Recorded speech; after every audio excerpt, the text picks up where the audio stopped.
Finally, naipakilala na ni Isabel Ortega si Miguel Tan Felix sa tatay niyang si Senator Lito Lapid. Nung nakaraang September sa birthday party ni Senator Bong Revilla, hinanap pa ni Isabel si Sen Lapid kasi kasama pa niya si Miguel. Pero nakaalis na pala ang senador. Ipapakilala na niya sana si Miguel nung time na yun sa kanyang tatay, pero hindi nga lang sila nagpang-abot. Kamakailan lang ay nagkausap ang mag-ama at gusto pala ni Sen Lapid na mag-dinner silang mag-ama bago man lang daw magpasko. Nagkita sila sa Camelot Hotel malapit lang sa condo unit ng mag-inang Michelle at Isabel. Nang malaman ni Miguel na magkikita ang mag-ama, nakiusap ang kapuso aktor kung pwede siyang sumama.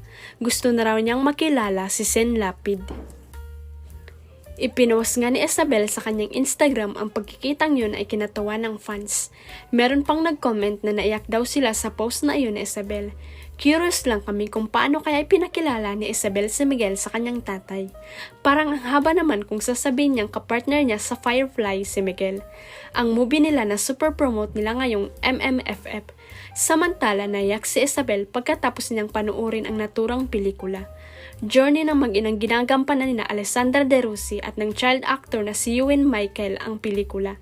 Nakaka-relate daw siya sa movie. Ang sabi niya, dinededicate raw niya sa mama Michelle niya itong pelikulang Firefly. Huwag kalimutang i-click ang subscribe button at i-ring ang notification bell para sa latest at legit chika updates.